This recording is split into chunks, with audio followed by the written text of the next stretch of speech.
research on resilient supply chains from the Association for Supply Chain Management. Peter Bolstorff is Executive Vice President of Corporate Development with ASCM. Peter, welcome. Thanks. Looking forward to a great conversation. So going into this research, did you have a working definition of just what resilient means? So I think we learned some things about resilience, as the COVID pandemic, in terms of preparedness, response, and recovery. I think that word started to surface there. We had talked about, I'll call it supply chain excellent companies in the last recession. And so I think resilience kind of got attached to this supply chain excellence concept, in the research. But as your background is the type of disruption that you were looking at, you were basing that on the so-called Great Recession then, were you not? The early research was the Great Recession. And as we started to think about the COVID recovery and the recession that we're in today, that's what really motivated us to actually redo the paper in the current context. Oh, I see. So you had started work on it and then said, whoa, wait a minute, there's a much bigger disruption that people need to be thinking about. So right. We've got another recession now. Yes, we sure do. And maybe worse, who knows how long it's going to last. So what were some of the findings? I mean, it's interesting. You were trying to determine why did some companies bounce back faster than others in that kind of disruption? And of course, that leads us to a lesson as to how they might in this one. So what were the qualities of resilient supply chains that emerged from your research? So if you think about what we're finding about, again, in this current research pool, things that one was this idea around doubling down around digital investments. And so part of the research that we found was these early sensing companies versus late sensing companies. Those companies who had invested in digital capabilities, 18, 24 months ago. We found companies that were focused on how do I better integrate my risk management with synchronized planning.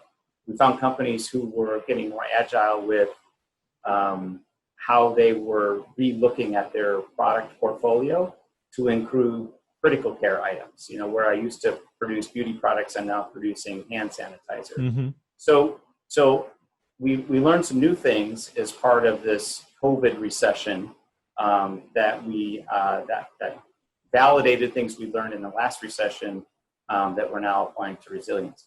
I see. The word digital, of course, can be kind of fuzzy.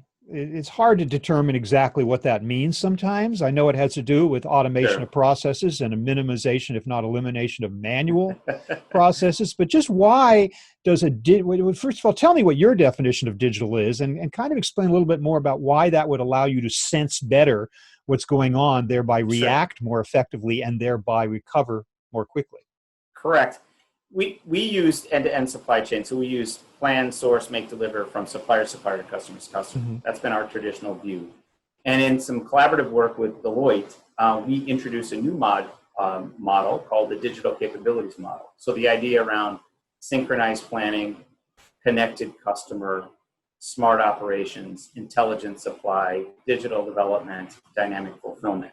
So we wanted to put a definition around those capabilities so that we could understand what investments were the most impactful, as you think about, the current recession and what companies are doubling down on right now to become more resilient.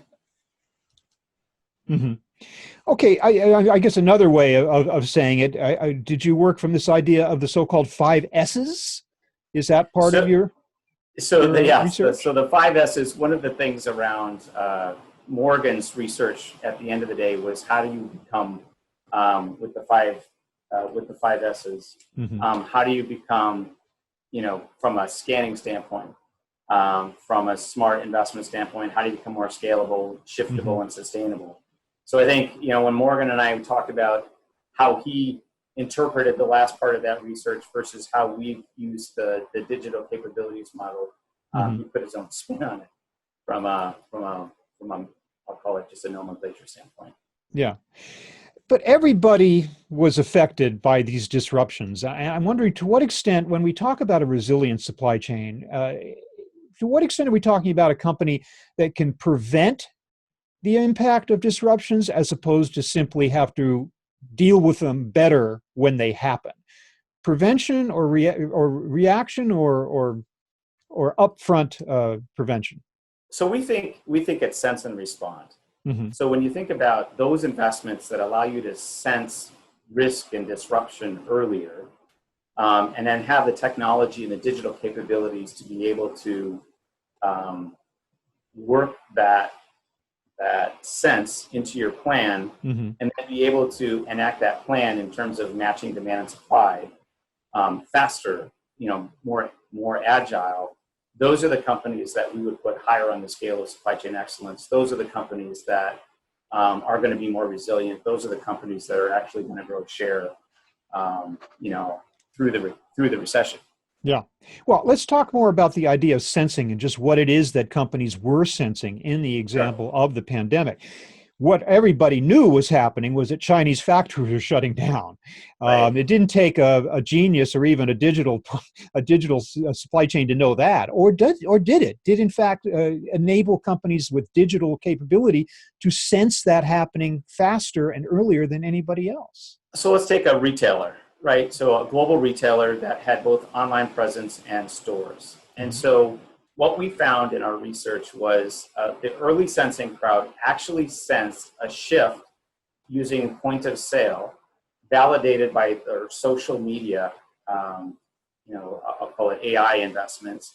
They sensed the shift from store purchases to online purchases. Mhm. And then they started looking at social and understanding, hey, there's something out there that's preventing people from leaving their houses in Asia, right? And so this November sense turned into scenario planning in December, turned into action plans through their planning process in January, and then they had actual implementation plans operating in February.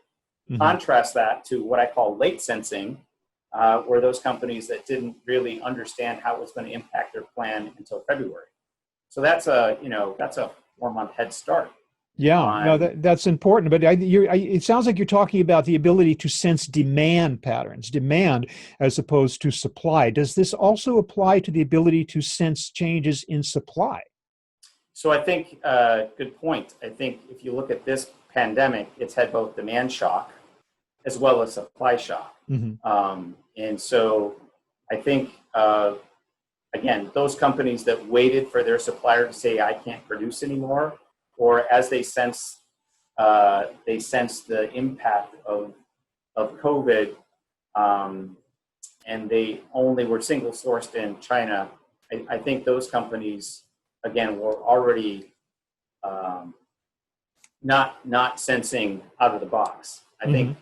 I think what we found is sensing the demand first is a far harder and a more useful, investment, because then you can start from the customer and then work your way back to the supply. I think those Yeah. companies that waited for their supplier to say, "Hey, I can't ship anymore," were already behind the curve. Now, you point out, of course, that we're talking about the ability to sense and respond, or sense and react. Let's get to the second half of that. Shiftable Sure. is one of the 5 S's. How easy is it for even the best in class companies to either shift what they're manufacturing or where they're manufacturing it? So let's just start with not where. Let's start with what. So Hmm. you found a lot of the supply chain excellent companies, those resilient companies, started to move and rationalize their SKU base. So they're focusing on the most important products, so they could optimize their manufacturing utilization and put product back on the shelf. And so you saw a lot of companies take a SKU variety from very wide to very narrow, but were able to put product back on the shelf. Hmm. I think the second, I'll call it shift, was how do I shift what I make to something that actually is going to be useful in a critical care. So, you heard lots of stories around people shifting from making beauty products to hand sanitizer, or from making cell phones to ventilators. And so you had this whole strategic shift of, I'm actually going to add a critical care item to my product portfolio. And then the third one, which is probably the most difficult, is then how do I identify alternative sources of supply? Well, again, if you think about the bill of materials and you work your way back to a tier 2 or a tier 3, it's the same sources of supply.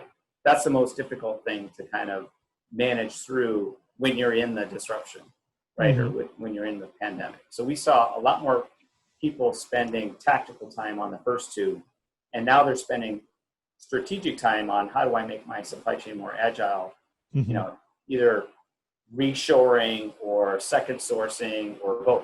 At the very least, diversifying. You're not putting all your eggs in one basket, which you would think is a lesson that companies would have learned from any number of natural disasters that struck over the last 10 years, but apparently they were caught out again as before. So, well, maybe this study going forward will help. Do you have any sense of like what percentage of the companies that you looked at actually could be considered best in class as truly resilient supply chains? I would characterize 2 out of 10, or 1 out of 5. 20% is not bad. I mean, it's not great, but more than I would have thought. So we kind of put people into 3 categories. You've got leaders, laggards, and then there's this new category of what I call laggards that had the COVID experience, wake them up to smell the coffee. Because if I don't change or if I don't become more resilient, then I'm going to go out of business. And so you still have I'll call it the laggards that are at risk, but it's this emerging laggard, conscious incompetence, if you will, that, hey, I got to get moving. I got to make changes. And that's the folks that have been talking about this research that we're talking about is tell me, how do I manage through becoming more resilient? What are those steps that I need to think about? Well, it sounds like this research you did, Peter, can play a very important role in getting those laggards to start moving in the direction of truly resilient supply chains. But we're hopeful. Peter Bolstorff of the Association for Supply Chain Management, thanks so much for sharing the results of this valuable study. Thanks very much for being with us. Appreciate it. Yep. Cheers. Thanks, Hub.